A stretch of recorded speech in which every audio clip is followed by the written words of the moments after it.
Welcome to the HCI family of podcasts. We're your source for personal, professional, and organizational growth and development. We share our own original research, explore industry trends, and interview executives and thought leaders from across the globe. Join us for practitioner-oriented content around all things leadership, HR, talent management, organizational development, and change management. Maximize your personal and organizational potential with the HCI family of podcasts. Victoria Trammel, welcome to the conversation today. Thanks. So happy to be here. It is a pleasure to be with you. You're joining us from the DC area. I'm south of Salt Lake City in Utah. And today we're going to be talking about leadership and self-deception. This is a really interesting topic. It was fun in the pre-interview to talk about some of the origins of both of our introductions to this topic. And I'm really excited to unpack this and explore it together over the next 20 to 25 minutes with you. As we get started, I wanted to share Victoria's bio with everybody. Victoria Trammel is a seasoned facilitator and leadership consultant who brings almost 2 decades of experience supporting the intelligence community to her work with Arbinger.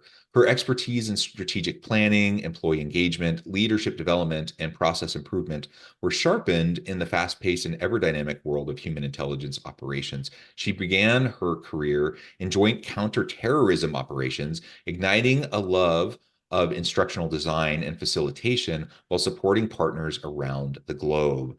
And at some point made the transition into what you're doing now. But I'm going to let you talk a little bit about that, Victoria. How did that transition happen? Because that's fascinating in and of itself. Yeah. And then we can start to get into more of the specific topic for today. Yeah, it was an interesting path to get here for sure. It was one of those where I like to talk about my career more as a jungle gym than a ladder. Certainly a little bit of everything. But no, the way that it all kind of transpired about 10 years ago, I stumbled across a previous edition of Leadership and Self-Deception written by the Arbinger Institute and read it and left feeling really convicted that I was a terrible leader and had a lot to learn. And so because of that, really started to seek out additional leadership positions where I could grow and develop. And a lot of those were stretch assignments. So, I had zero background in technology, but I had project management experience. So I took an opportunity to be a project manager over network engineering projects. Something completely different and exciting. And then from there, kind of stepped into the corporate world and then started to take over from a program management perspective. And then really in the last kind of most recent time, it's been leading programs of various sizes, from 80 folks to about 400 folks and everything in between. And just realizing that there is so much opportunity for leaders to grow, develop, and really the power that leaders hold to both facilitate that growth, but also dampen it. And that was really kind of what got me then now working for the Arbinger Institute. I used to be a client and I had the opportunity to go through a year-long coaching program. And in that, I had to basically take a front row seat to this topic of self-deception that we talk about and how it was impacting my team, my organization, my customer, all of the, facets and challenges that we encountered, and ultimately how I was arguably the biggest problem when it came to my team succeeding. It was a tough pill to swallow, but it's one that we all have to on occasion, I guess. Yeah, and we were talking a little bit in the pre-interview about this, but I had a similar pill to swallow earlier on in my career, and probably multiple times throughout my career. But like I distinctly remember having that experience as well, like having that realization. And so the Arbinger Institute and Leadership and Self-Deception, it's based on the work of Terry Warner, Dr. Terry Warner. And so I remember years ago, this was probably 25 years ago or something, reading the book, The Bonds That Make Us Free. And that's the book that Leadership and Self-Deception is based off of, as well as, some of the other work of Dr. Terry Warner. And I remember having the exact same kind of realization that, oh my gosh, I am the problem. Like I feel like I'm a pretty well-intentioned guy. Like I feel like I try to work well with others, like blah blah blah. Like I don't think I'm like an evil person or anything. But like I realized like, oh my gosh, like like there's a lot of this self-deception going on that we're going to talk about here in a minute and unpack, but um it's causing problems. It's causing problems for my relationships. It's causing problems for my teams, for the groups that I'm involved with, for the work that we're trying to do together. And you know, it's on me. Like that's on me to do the work to fix. It's not on my team. It's not on the other people. And that realization was huge for me. To take ownership over that and to start doing the internal work. And I'm glad that I came across the work of Terry Warner early. You know, at that time I was in my early 20s. So I'm glad I came across it at that age so that I had a chance, in my early 20s to start to do that work, and I didn't have to wait until later in life to discover it. But, I also realized that that's a lifelong process. So every few years I'll go back and reread it because I realize, oh, I need a reminder. I need to like really go back and just recognize, okay, like you start to slip back into old habits. You start to, Oh, absolutely. Absolutely. I mean, and you think about it in terms of like it's really about progress, not perfection, right? yeah, absolutely. And when we talk about self-deception, that in and of itself, it's very easy to kind of get, academic and kind of ethereal and we talk about it, but really it comes down to just what it's like and how we see others and how that then shapes our behaviors and our actions moving out. And, when you talk about reading the book and having that moment of, wow, like it was like the fog lifted, right? Or the clouds parted and the sunshine. And it was such a clarifying moment for me. And I would love to say, but you already kind of alluded to it. I'd love to say, like, I had that aha and I became the world's best leader moving on out. But we just know that's not true. I mean, it has been such an iterative and it's a practice, right? It's a practice of being able to see others clearly, of getting curious about what's going on in it. And it sounds so simple, but the impact can be tremendous. Yeah. Well, if it was that simple, then you could just tell everyone and everyone would just do it. Um, And I often tell people, whether it's in corporate trainings or retreats or, whatever speaking engagements, or if it's with my students at the university, like I often tell people, like leadership, like there's lots of theories, there's lots of frameworks, there's all these different things, lots of principles that you can talk about. But at its like core, leadership's not rocket science. Like there's really some basic things that if you do consistently and you do well, you can be an effective leader. But it's really hard. It's not rocket science, but it's really hard because we're human animals and, and we're messy. And it Yep. doesn't matter how much you know in your head because it takes like muscle memory. It like takes practice because our tendency is to revert back to like whatever we're used to seeing, whatever we experienced in the past. We will repeat it and we have to like train ourselves to do something different. And we will slip back into those old patterns and we just will. Mm-hmm. Like that's just human nature. And so leadership is hard for that reason. You really just have to be super intentional. You have to be constantly self-reflective and you have to put in the work constantly. And it's not a one-time thing. It's not a one-time aha moment. You have this kind of quote unquote come to Jesus moment and say, okay, I have arrived and now Right. I know what to do. Like, no, like you really have to put in the work and it has to be consistent. And when you do that, when you commit to being consistent, it gives you a better shot at being effective, but it's still hard because you still have to be consistent.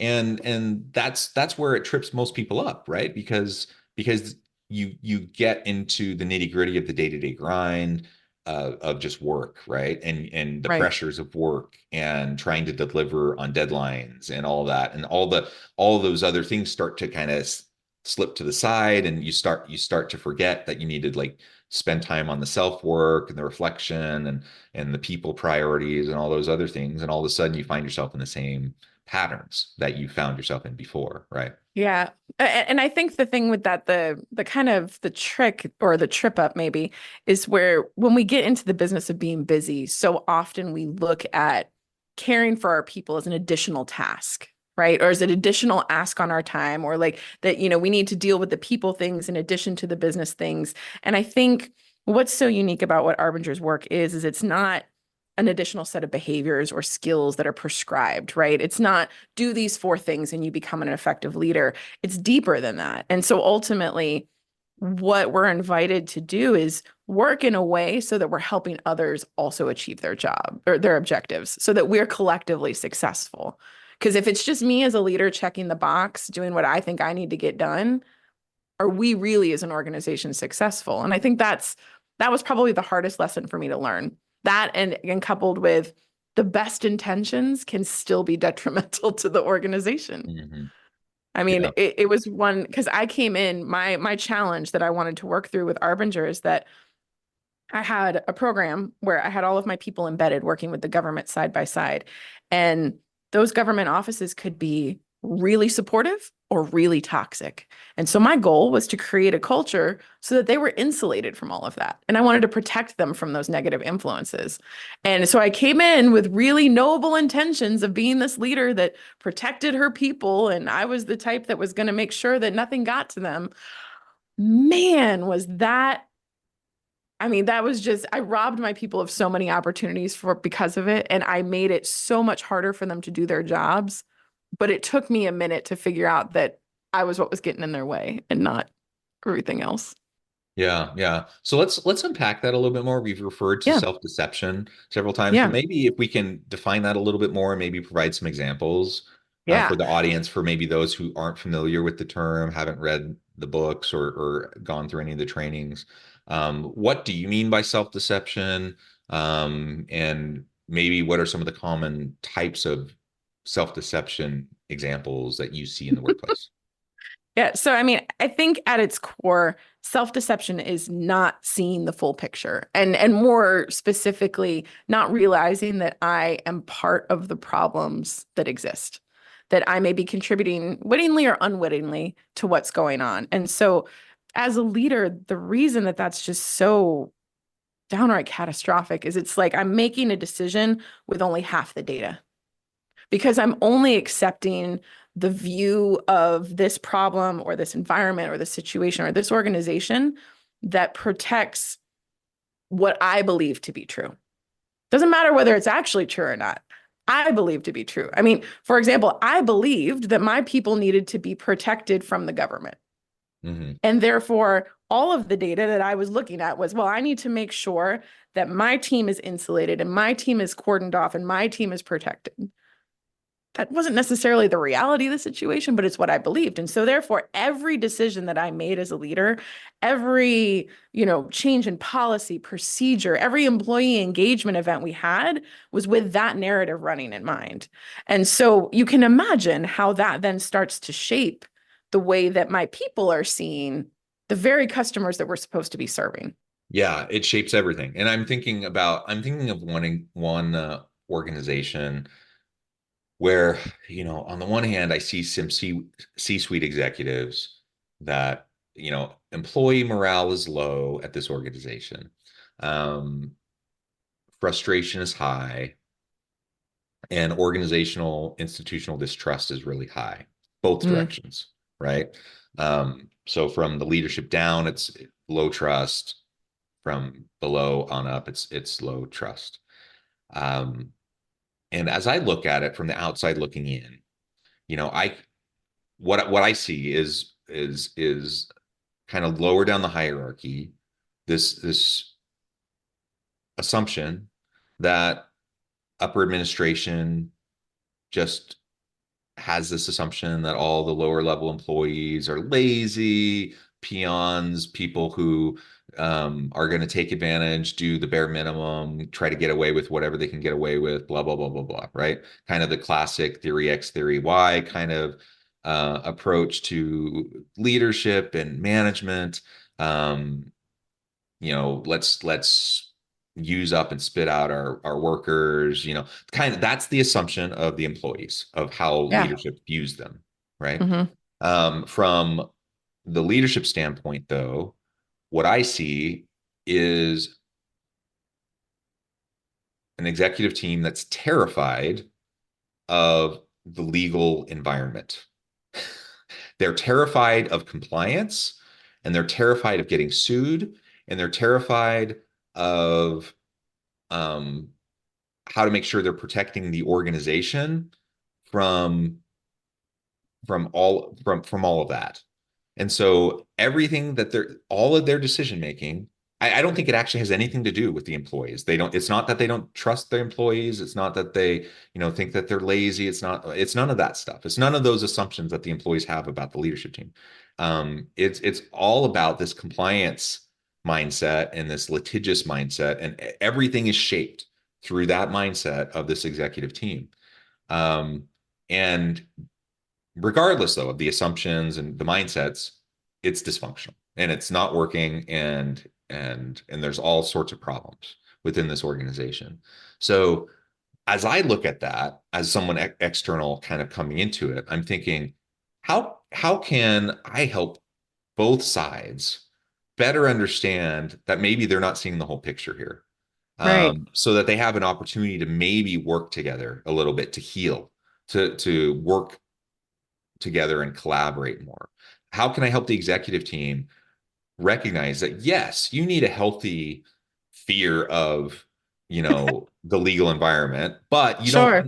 but you don't need to like fall to your knees, and you don't need like every last decision you need to make doesn't need to be made, you know, fearing that you're going to get sued every last second. And, you do the best you can and then you move forward, etc. Like what you're talking about is absolutely true. People tend to get stuck in these mindsets and these frameworks that they need to get pulled out of. And Right. sometimes that means you have an external facilitator come in to help them do that. Sometimes you share stories, you share examples, you share case studies to help them. Maybe they're not ready to see it in themselves, but they can start to see it in another example or another organization, which then allows them to start to see it within themselves, Well, right? and also, I mean, because you figure every data point that they're then going to take, they're going to look at it through that lens and they're going to Exactly. latch on to what continues to justify how they're viewing the situation. So if I'm an employee, every change in policy that's going to come down, I'm going to view as, well, that's because they don't care about us. That's because corporate doesn't think we, know what we're doing or that we're worth their time. And it's Everything. And so it confirmation just, bias. right, Yeah. it just continues to entrench them deeper and deeper. Um, I had an employee once that was working for me who was I'll say a spectacular performance issue, right? And I was convinced that she was the problem. She was the one who wasn't doing her job. She wasn't engaged. She wasn't forthcoming with information, none of these things. And so it had gotten to the attention of my senior leadership. It had gotten to the attention of the government's leadership. And every data point that I had reinforced that she was the problem. And it took a moment of going, okay, let's just pretend on the off chance that maybe I'm contributing to this. How could that possibly be? Right. And it was getting curious. And it's not an easy thing to do because I'll admit in the beginning, it was one of those where I was like, I mean, does it really matter? Because we all know that she's the problem. Because I mean, that's the easiest way to continue to reaffirm, my bias that I'm not the problem and she is. And so it was, okay, well, it starts with I've started with trying to talk her through why this is a bad, why this is a bad thing. Why does she need to be engaged? Why does she need to be on time? Why does she need to be forthcoming with information, but it's not landing? What else might be going on that could be contributing to that? What are the other things in her life, whether it be personal, professional, that she's willing to share that could help me as a leader understand what's going on? And am I communicating this in such a way that it's landing with her? Am I really listening to what the feedback that she's giving me about the challenges that are getting in the way of her doing her job? Or does she even feel comfortable enough talking to me about these things to begin with? At which point, do I have the relationship that I need to have with her in order to get that information to Yeah. help us move forward? And so a lot of it is I feel like so often as leaders, we feel this pressure to prescribe an action or prescribe a solution or define a way forward when the power of asking a question can be so much more powerful than having the right answer. I mean, the right question can open an unimaginable amount of doors in front of you, whereas the right answer might only open one. And I think sometimes that's where this lens of self-deception can get in the way. We see the one door rather than the power of the many. Yeah, that intellectual humility um, is really powerful. So just allowing the crack in your own confidence and assurity that you are right and they are wrong, that step is really vital. That then you allow yourself to ask that question, like you're suggesting, and you have even a modicum of intellectual humility to recognize that even perhaps, like you probably still think you're 99% sure you're right, but even perhaps you might not be completely right, or maybe there's something to what they have to say, and you're willing to examine it and you're willing to take a look at yourself. That's the start, and that's what you need. And that's where so many people aren't willing to go. In part because we're in such a polarized society, people just dig in, people double down. I don't know, like it's just so hard nowadays. It seems like to sometimes get to compromise and get to a place where people are willing to take a look at themselves. And I think anytime you find yourself in a situation where people are just really butting heads, it's almost counterintuitive to say, take a step back and look at yourself, because people think I need to show strength. I need to go hard. I need to go harder. Because if I take a look at myself, that shows weakness and people are going to pounce. People are going to come attack. Right. Um, Well, and I think that's the great misunderstanding, right? That self-reflection is not necessary. Like a vulnerability stance is not a weak stance. yeah, And having some willingness to examine your role in it, in fact, makes you stronger because now you've got the whole picture, right? Like in the case of my employee, she was doing things objectively that needed to stop. Like yeah, there's no doubt about that. And so, being more aware of the entirety of the situation didn't mean that I allowed that behavior to slide. If anything, it gave me a better understanding of why it was occurring so that we could be more effective in it stopping, right? So, I mean, I think it's the great kind of mental gymnastics that we do where that vulnerability equals weakness, but it's not vulnerability when really it's curiosity. And yeah, that curiosity leads to information, and information leads to strength. So whether it's, but I understand that it's something that we wrestle with a lot because you feel like you're showing your belly, at which point now you're in a position for people to take advantage of you. But really, it's just you're getting a better view of the entirety of the situation. You're kind of taking off the foggy glasses as they were, so that way you can see things more clearly. yeah, yeah. I completely agree. Even though it's hard, I completely agree. Oh yeah. That's what needs to happen. Well, this has just been a really, really great conversation. I note the time, which has flown by, and I need to let you go and get on with your busy day. But before we wrap things up, I wanted to give you a chance to share with the audience how they can connect with you, find out more about your Yeah. work, your team, and then give us a final word on the topic for today. And so you can see a lot more about what we do, where we do it, how we do it, all of those things. We're really excited in that we've got the newest edition of the book, Leadership and Self-Deception, which is launching August 27th. We're really excited about this new edition. This is, as I said, the fourth go round, but we've introduced a couple new characters to allow us to look at this challenge of self-deception in the workforce from a couple different angles. So, I say, when I first read it, there was that kind of moment of conviction. I think if it had been written this way back then, I think I would have been able to latch onto it even more. So I'm really excited about that. And then final word, was that the last piece? Yeah. I think to the extent where we can look at others and ask basically two fundamental questions. How can I be more helpful to you? And how have I been making things more difficult for you? I think just those two questions can go such a long way to facilitating really productive relationships, both personally and professionally, and kind of absolving us of this burden of self-deception. Victoria, thank you so much. It's been a real Thank pleasure. you, John. I encourage the audience to reach out, get connected, find out more about what Victoria can do for you. And as always, I hope everyone can stay healthy and safe, that you can find meaning and purpose at work each and every day. And I hope you all have a great week.